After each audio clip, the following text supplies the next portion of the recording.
Sounds good. Should be Thanks, good to go. Ryan. Yeah, no problem. Okay, Have fun. thanks. Hi everybody. I'm Charly.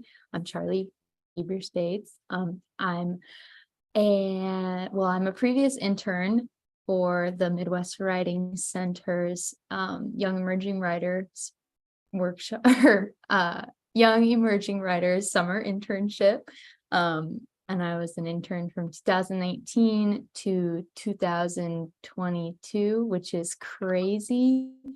I'm currently a poetry student, I will be in the fall at Columbia College in Chicago, but I wanted to, Sarah Algatian invited me on to Write More Light today. As you can see, my really bad drawing of a light bulb back here. But I wanted to kind of talk about the concept of the tortured artist and using trauma to fuel writing and art, which I think is not always a positive thing, but also not necessarily a negative thing.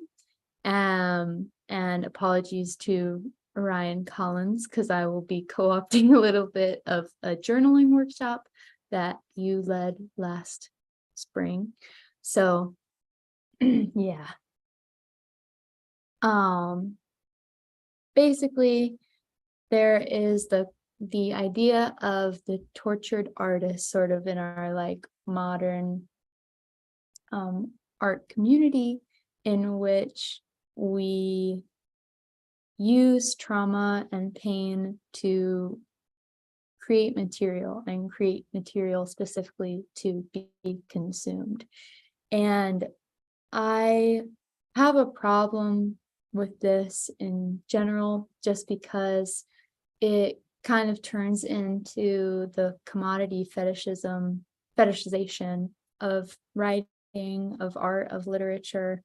And sometimes like what is originally meant to be a positive experience through the outlet of writing poetry, fiction, nonfiction, whatever is your jam, becomes something that isn't always mentally beneficial for individuals and serves a purpose in the marketplace instead of in our hearts or our souls. I don't mean to sound like cheesy saying that, but it's true.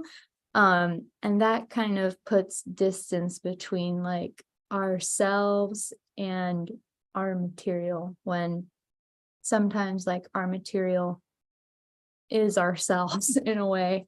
But I wanted to say that like pain doesn't always have to become some sort of piece to be consumed. I read this interview with Phoebe Bridgers recently, where she basically states that something really traumatic happened to her. And like, while it was happening to her, she had this thought that was like, oh, this would make a great song, and I'm going to turn this into a great song. And then coming back to it in retrospect, she realized that's not necessarily like the best way to deal with what you're feeling in the moment. It's sort of compartmentalization and turning it into something that isn't necessarily your feelings, something for consumption.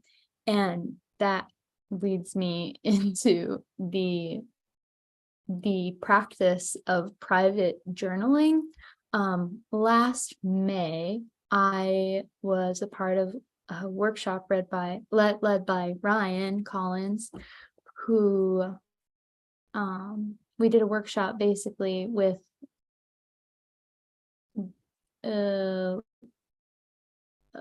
Gilda's organization, like Living Exhibition or something like that. Sorry.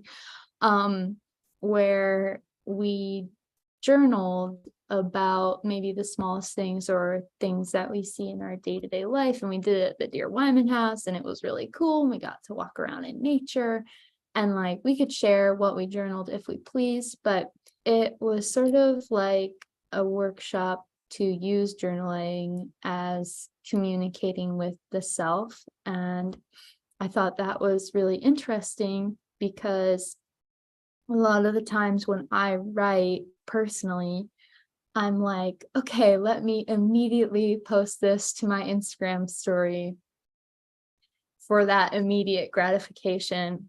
And it's not always the best thing for me, especially in like times of depression or anxiety and such. And that sort of like journaling process, which although it can be very hard to continue a practice like that forces you to confront your feelings, it also feels really good to understand yourself in sort of like a different a different viewpoint. And I'm specifically a poetry writer. um all else things kind of scare me, but I'm working on growing that. But the journaling workshop produced a lot of really intimate meditations on my own grief, love, desire, anxiety, all the good primordial feelings that we experience. And I thought that it was just very also gentle to be able to have something that was just for me, that I didn't feel necessarily needed to be shared with the world or with a peer and then, criticizing it, because a lot of the cool parts of writing, especially when you're getting things published, is the collaboration and the editing process, which can be hard because we become so like attached to what we write. It's so important to us.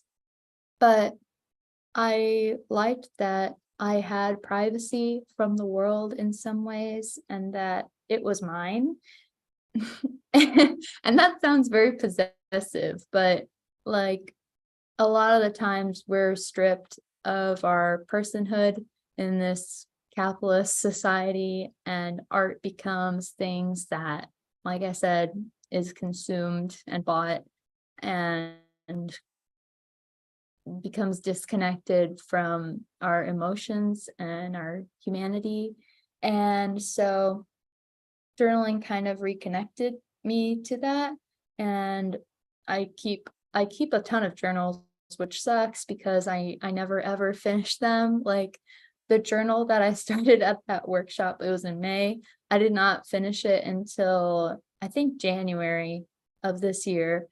So that took a long time. And then I got a journal for Christmas, and then I got a journal for my birthday. And it's like I just have a lot of journals that will probably take me a really long time to finish.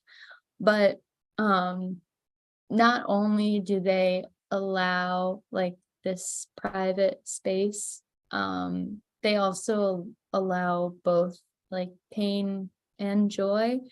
And I think there's like a time and place for pain in writing, and it can definitely be a very beautiful like piece at the end of it. But even during the process of writing, like it's hard to do that, to put yourself in such a vulnerable position, or at least it is for me.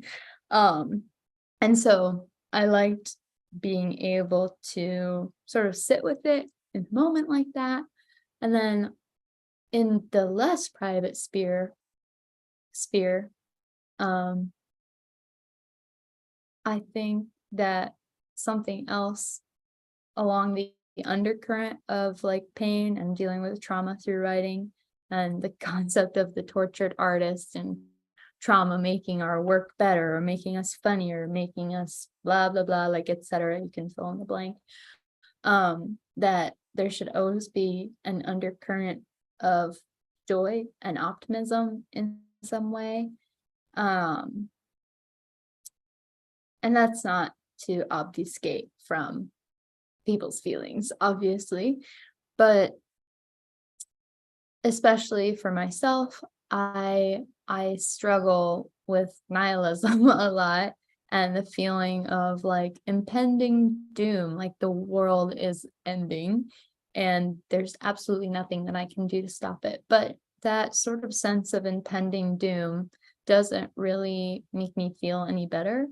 It also does nothing to change the circumstance, to break the cycle of that doom. But it's still good to acknowledge regardless. Um, but I think the reaffirmation of that joy and that optimism, like especially in writing, I'm saying that a lot, um, allows for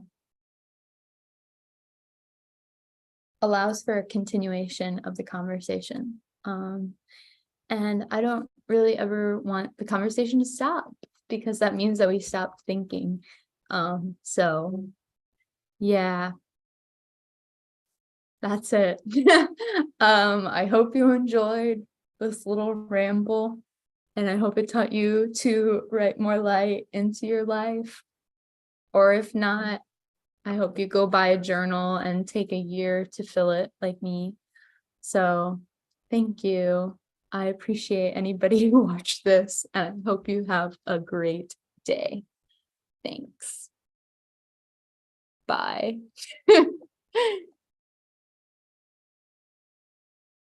Um,